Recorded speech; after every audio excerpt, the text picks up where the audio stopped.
Hi, this is Chiezan, the prior at SokukoJi Buddhist Monastery. If you value these talks and would like them to continue, please visit our donate page at www.sokukoji.org. Thank you. So thank you for joining for this evening's basic Buddhist teachings. This should be really fun.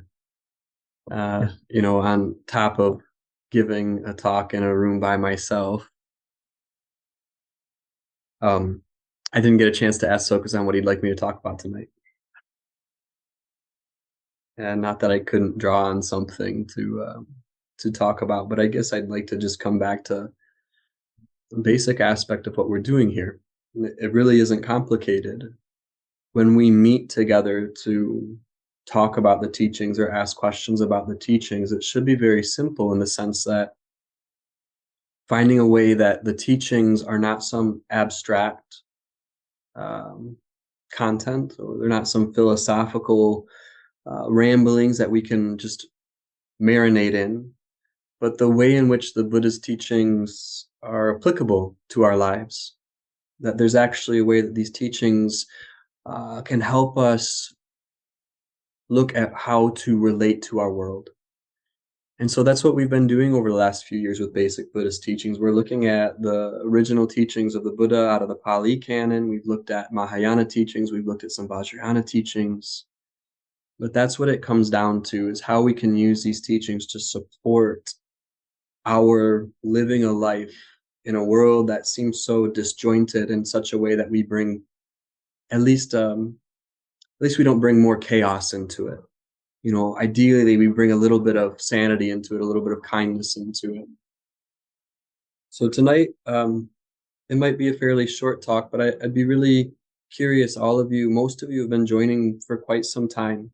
You're practitioners, you're sitting on a near daily basis, probably you're participating in talks, you're participating in book studies. And I would like to just see what kind of questions there may be about what it is about this path that is applicable to our lives, how we can relate to the teachings to help us understand more deeply what is arising in front of us, as opposed to covering up what is arising in front of us with Buddhism or meditation. So we're actually using those concepts to create or look at intimacy, as opposed to create a more distinguished identity. So any questions that might be showing up this evening?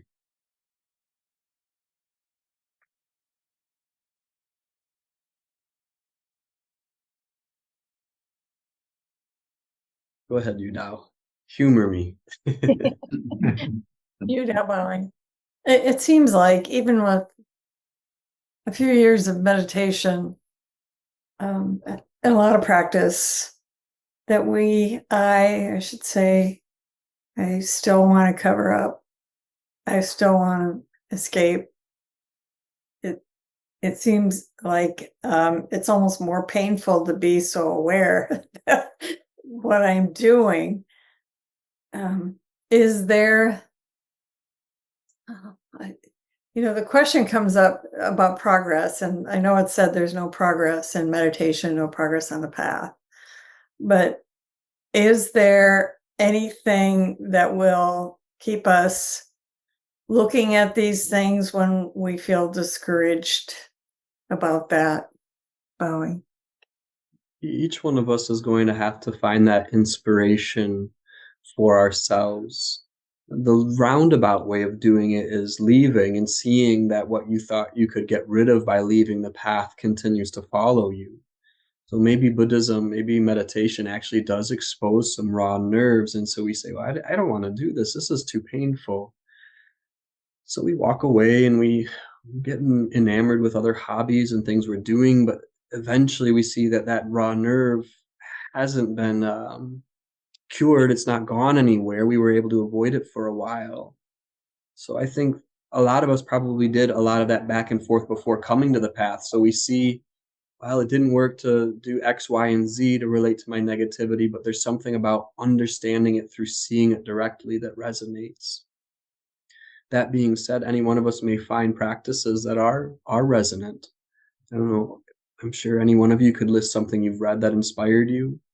Listening to Soku-san's talks. There's something that I've worked with personally called the Sevenfold Mahayana Puja, which is a practice, a devotional practice of creating appreciation and dedicating yourself to the path.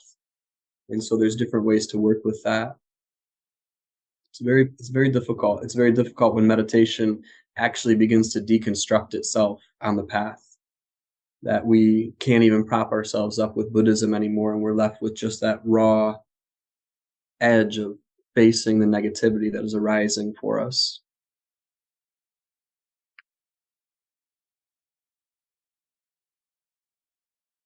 Other questions?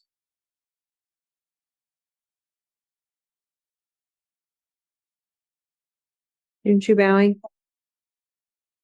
Yes. Moving away from the monastery has seemed to make my life more compartmentalized. Is there some sort of inherent ignorance that comes from that kind of situation? Bowing. No, I don't think so. And I think Buddhism historically shows us the incredible diversity of ways of approaching the path. That some people commit themselves to strict monasticism or strict asceticism, and others are householders. And I think if the intention is there, we can use whatever is arising as the path. So that very tension that you may experience because there's a standard of how you were doing it and the way you're doing it now, I think there's a lot to be seen just in that tension that's created of, oh, I felt like I was a better practitioner, I was a more dedicated or devoted practitioner. So I would just encourage you to go into the qualities of disappointment that may show up, or failure, however you would characterize it. And for any one of us, that it's not that we don't feel a compartmentalization of our practice, that when you join on Zoom, it feels like, oh, I'm really connecting, or you're getting into some sitting on a regular basis. But that tension is really valuable. There's nothing that you can't relate to as an aspect of the path. Bowing. What does the tension show us? Bowing. The way that looks to me is that what tension shows us is positions, that it's really difficult to have tension without 2 points that seem to be opposed to one another, that create some sort of pulling. So we've known each other for a really long time, and we've known each other really well for a really long time. And you've always been just really good at doing things. Like, you're just really good at stuff, and you complete it, and you're like the best at everything. And you disagree with me, I'm sure. But in college, that was like a lot of what you did as a RA, as a student ambassador. You were always at the front. And so here you have a project you can't succeed at. Buddhism, the path. So there's this tension of every aspect of my life. I've been able to exert myself in such a way where I'm recognized as somebody who's able to do this really well. And the path often doesn't provide us with that. And so that's what tension shows to me, is somewhat of the standards we maintain and how we would like to apply the standards we have for the rest of our life to a situation that we can't really even see too clearly, which is the practice of meditation and this path we're traversing together.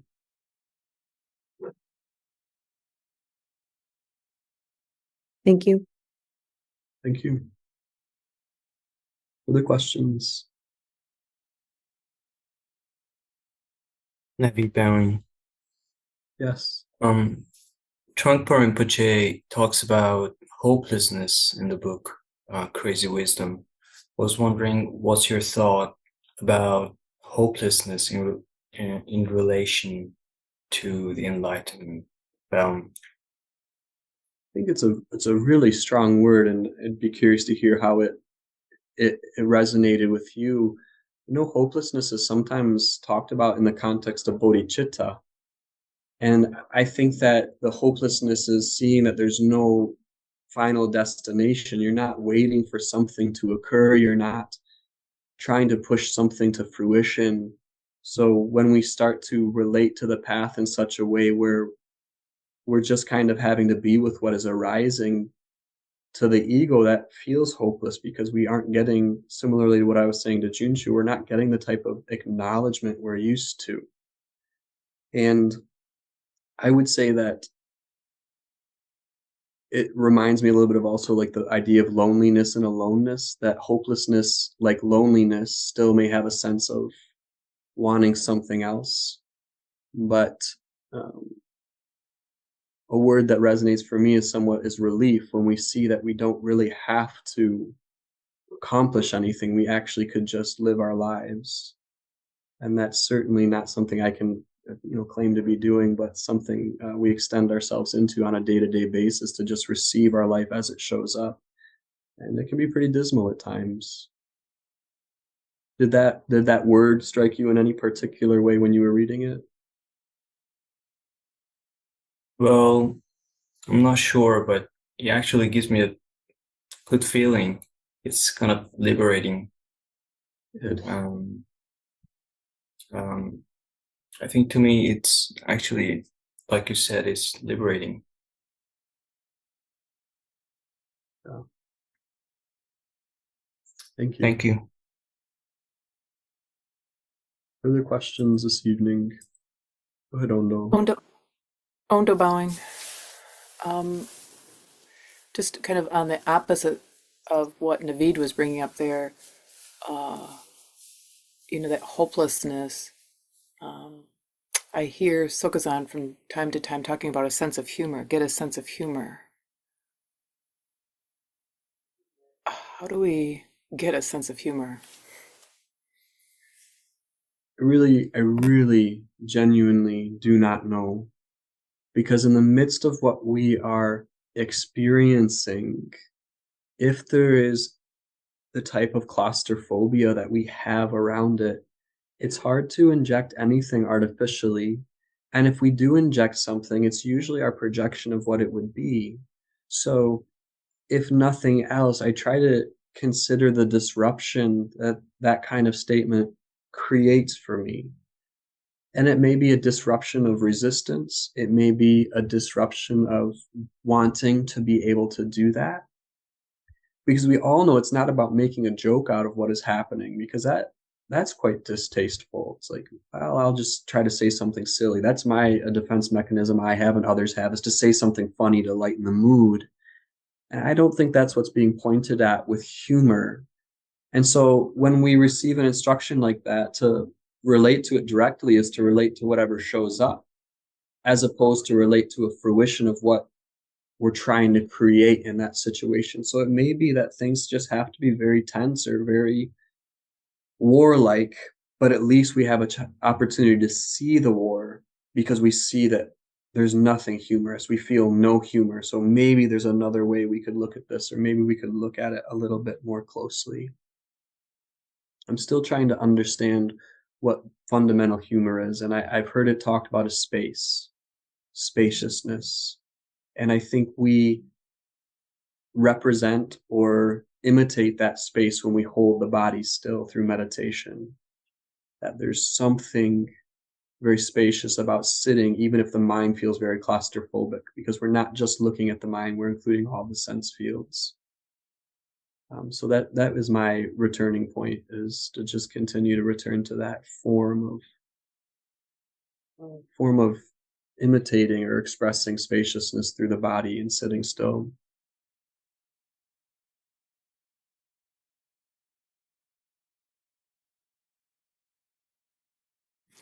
Ondo bowing, it seems like when SokukoJi says that he's basically saying invite a sense of humor or invite spaciousness. What is invite in that? I mean, do you have a sense of what invite could be when that's the last thing? Like you're saying, tenseness, or like Naveed was using the word hopelessness, bowing. Look at practice like alternating sense awareness. So if we're inviting something in, that is not uncommon, that when something hooks us that heavily, it becomes very, it's like you've got blinders on. All you see is that one object of opposition. at one point of discomfort.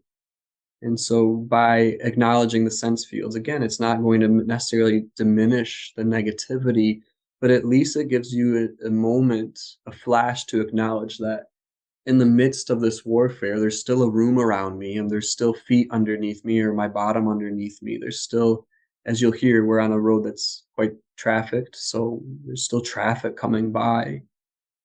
And I think for me, coming back to where I started the talk, is how do we take these teachings and actually apply them to what we're doing?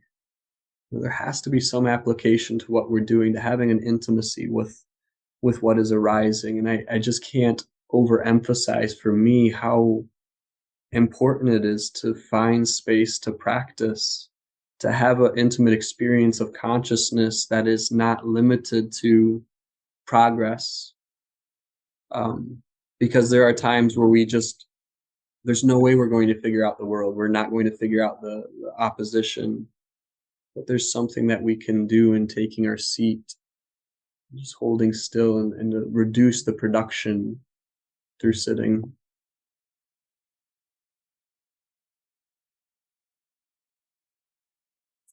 I hate to keep on throwing Sokuzan sayings. Please do. But I told everyone it could be a very short talk. These ones where you're a bit isolated, and so yeah, if you've got questions, be happy to respond. yeah, so what was coming up for me there was what? Oh, you're not that important. So, it's again an invitation to not take ourselves so seriously, or whatever's showing up so seriously. What does that bring up for you, Bowing? Actually, really love that teaching, and it has personally been helpful at times. I'm very results oriented. I'm very practical. I can see relatively what's happening and execute well. And so sometimes when something starts to derail, I want to re-rail it, and it ignores the vastness of the causes and conditions that allow anything to happen. So if any of you were to just contemplate one aspect of your day where you tried to make something work, or one aspect of your week, or one aspect this month where you really tried to make something work, there may have been some relative success, but I guarantee you at some point you find something that there was no way you were going to reroute that you realize for yourself that you're not that important, because you can't save democracy. That doesn't mean we don't try. And so when that comes up, it's often wanting to modify someone else's experience. And so Kazan reminds me, you're not that important. It's not even yours to be interfering with. So I think it returns me to receiving. When other people have heard it, it does sound a bit abrupt, sounds a bit demeaning, but I think it has a realistic quality that allows us to slow down and look a little bit closer.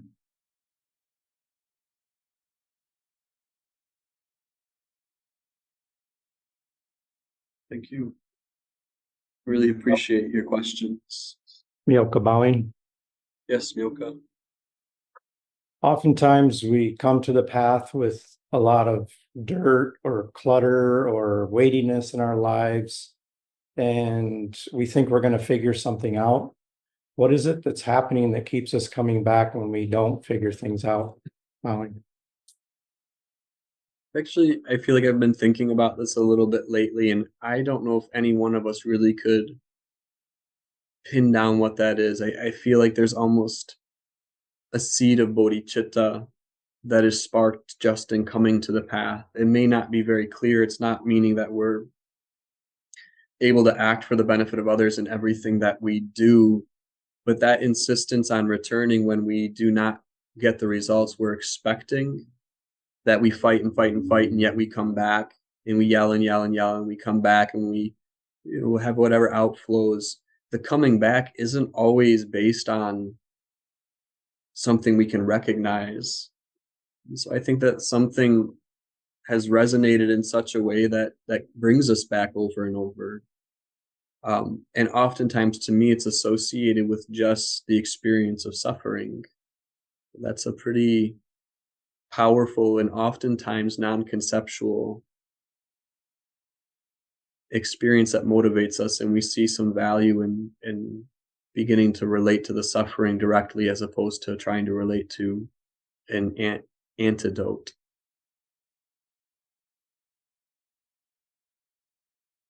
Bowing, do you have a favorite antidote? Bowing. I find there are several, but for me at this point, there's something about sitting. I can't sit enough. And as some of you know, I'm stepping back from some of my responsibilities with Sokuzan's support to maybe spend the next 6 months trying to get back up to 25, 30 hours of sitting a week. It's not an antidote, but there's something that I just am very certain about it. There are other times I mentioned the sevenfold Mahayana Puja. You start out with prostrations, you prostrate your body to the altar. You make offerings of tea and incense. The third one is probably the most triggering, which is often called a confession. But you would make an acknowledgement that through our confusion and through the expression of body, speech, and mind, we've caused trouble for others and ourselves. You then rejoice in the qualities of the Buddhas and Bodhisattvas and the teacher. You ask them to continue to teach, to turn the wheel of the Dharma. The sixth is asking them to remain for the benefit of others. And finally, you dedicate the merit. So it's a very formal gesture and expression where you start out by just offering your body, offering incense. You acknowledge you need help. You ask for the help and acknowledge that there are beings that can give you this help. And then you finally just say, now let everyone have that. So that's a form that I've found supportive. I think you can read about it in Trungpa Rinpoche's. There's like a 3-volume collection. There's the individual path of liberation, and there's the Bodhisattva and the Vajrayana. I think it's in that second volume.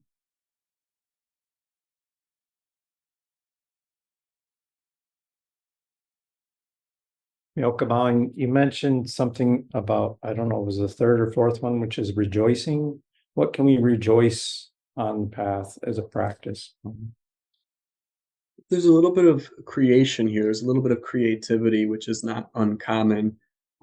But you could rejoice in the idea that somebody has awakened to their true nature and that that's available to everybody. You can rejoice in the qualities of the teacher. You can rejoice in the qualities of the bodhisattvas who are able to live their lives for the benefit of others. So you're really trying to cultivate this idea that this is not this isn't just like a story. It's not something we tell ourselves. It's not a fable or folklore, that we acknowledge the living qualities of Buddha, which are available to us, and that we are grateful that we could even receive such teachings as this. It's hard to rejoice in content. Sometimes it's hard to rejoice in our experience. But I don't know if I've met anyone that regrets having come across a path that says that you are the Buddha. You can see this for yourself. It's quite moving and not always so common in the world.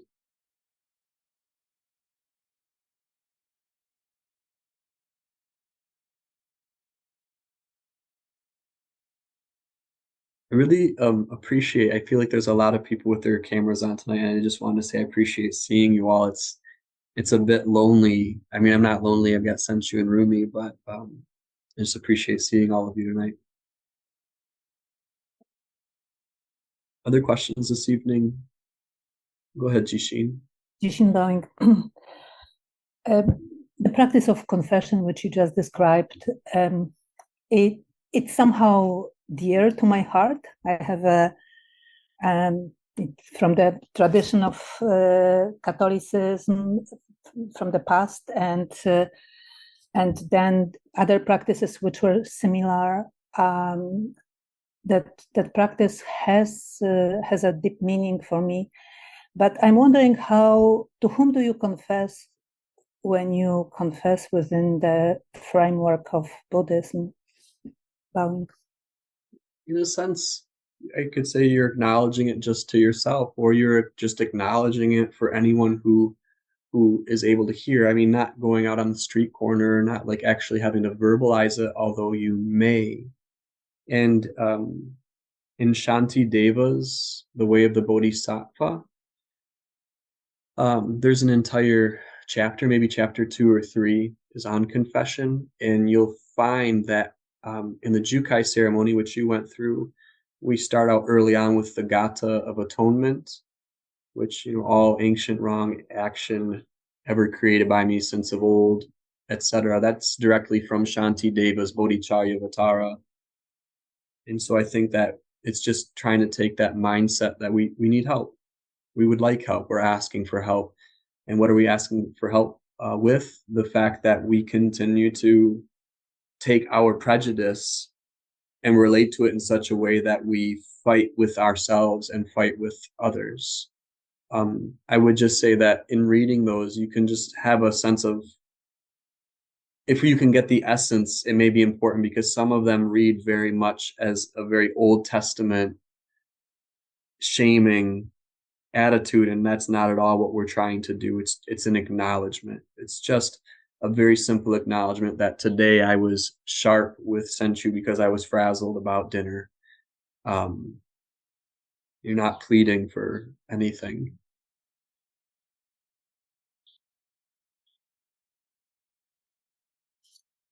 Thank you. Thank you. Other questions this evening? Anyone that's joined regularly but has never wanted to ask anything and feels like tonight's the night?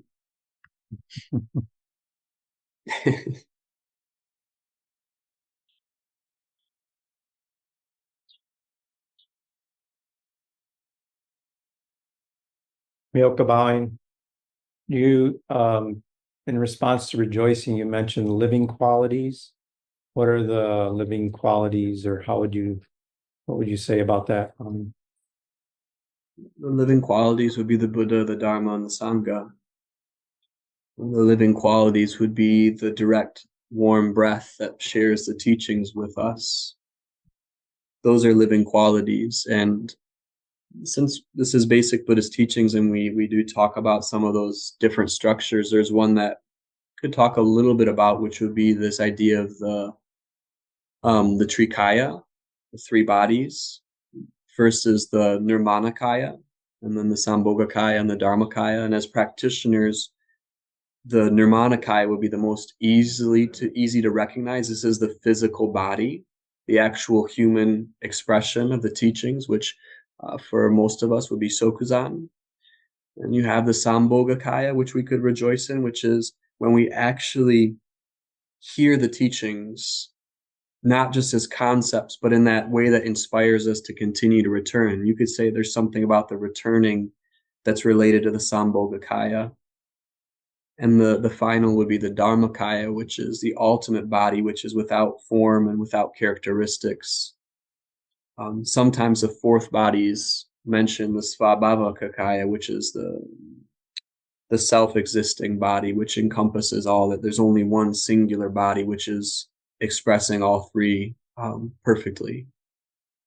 But so what are we rejoicing in? We could just rejoice in the fact that we're not just having to read this from a book and try to decipher it for ourselves, but that there's actually somebody, Sokuzan, who's able to bring life to the teachings.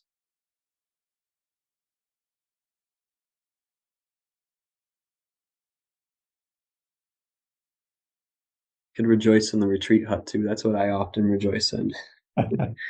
There's something about that. That you actually have something that you can do on a daily basis that is more than just like a faith or belief. Not to say that those are incorrect or that they don't have a place on the path, but there's something so powerful about having something that you can do.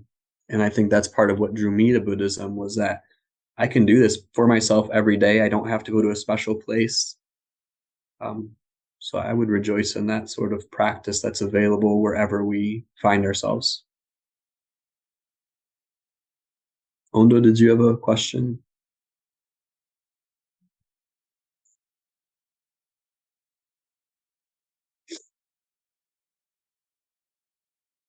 This is Ondo bowing. This kind of starts or sends us in a whole nother direction, but I was thinking of earlier today how if we can't get to the wall, can the wall come to us? And I'm thinking of people who are struggling with pain, in particular, chronic pain. Can the wall come to us? Bowing. Yes, I think I really like when Sokuzan talks about flashing on something. So when we are unable to get to the cushion to just acknowledge our practice, that may be through flashing on senses. It may be through just saying, I take refuge in the Buddha, I take refuge in the Dharma, I take refuge in the Sangha. It may be, you could literally just pause for 1/2 of a breath, so to the point where no one would notice it. But I think anything to disrupt the apparent continuity of everything, the continuity of the body, the apparent continuity of the thoughts and the stories, but to actually pause and just flash on what that is. So I would say yes, and any one of us has been through periods of time where sitting is not something we have access to regularly. And I don't think that removes us from the path at all. So intention, as Sokuzan talks about, is pretty powerful in that respect. Ondo bowing. So to go a little bit farther with that, can the pain itself, if chronic pain is what's keeping you, or something's happening with your body and it's just keeping you from sitting. When you think of the wall is something that we look at. Can chronic pain be something that we look at, to watch for movement, to observe whatever is showing up? Bowing. Say yes, and to just be considerate of becoming a martyr to that pain. I broke a vertebrae in my back about 12, 13 years ago. And so I was so desperate at one point, I was looking at experimental surgeries in Texas. Probably the last thing I needed to be doing. So what I was able to start looking at for me was how entwined, how enmeshed my narrative of pain was with the actual physical experience of pain. And seeing that when I began to look at those, how sometimes the emotional qualities of chronic pain at times became more powerful than the physical pain, because it comes with so much fear and anxiety, and you just become so tired because of the pain. So I think just like anything else, if we can flash on that and look at the story we tell ourselves or the story we tell others, again, it's not incorrect, because the fact is we may be in tremendous pain. But I think we can utilize that or relate to that as an awareness practice.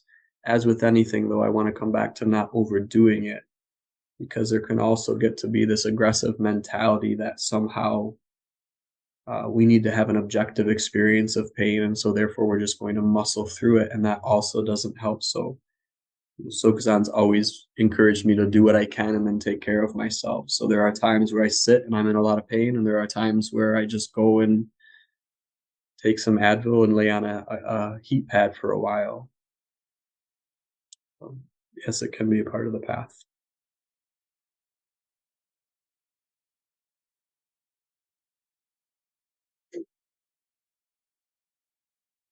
Any other questions this evening?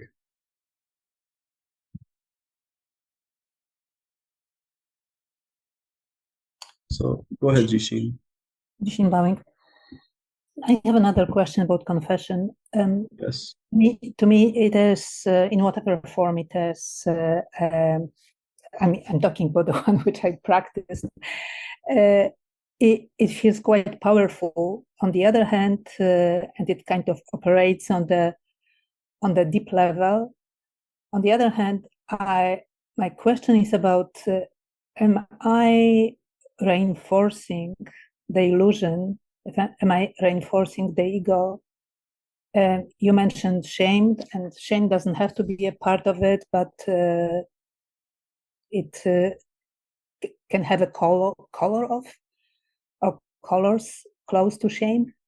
So, so my question is how to use the practice, which can have a deep impact, and without reinforcing the illusion. Bowing. The only way I can really say to do that is to do it in the context of your relationship with Sokuzan or with the teacher. Anything. There's no aspect of the path that can't be utilized to reinforce a self. There's no aspect of phenomena that the ego can't get a hold of and spin it to say you're real. So it's really the context in which we relate to these forms that can help create a disruption when we're unable to do so for ourselves. So if it's something you want to practice regularly on a daily basis or a weekly basis or somehow outside of when it might be done formally, I would say doing it in the context of the relationship to the teacher is the best way to have a clearer understanding of how you're relating to it. And it also is a way to create a little bit of a check on if we start to get too indulgent about it or start to get too much satisfaction, positive or negative satisfaction, from relating to it. So I don't know if that's helpful, but that's the way that shows up, is to bring it into the context of the total relationship to the teacher, the teachings, the Buddha, the Dharma, the Sangha. Thank you. Thank you. Just once more, I think we can close for tonight. I really sincerely appreciate all of you so much for your questions. It really means a lot that you would share your practice with me in such an intimate way. I am so grateful to see so many of you tonight. And even those I can't see, I'm still incredibly grateful. I know there are a lot of things going on, but to just join in is much appreciated. And so we can go ahead and dedicate the merit, and thank you again. Hi, this is Chiezan, the prior at SokukoJi Buddhist Monastery. If you value these talks and would like them to continue, please visit our donate page at www.sokukoji.org. Thank you.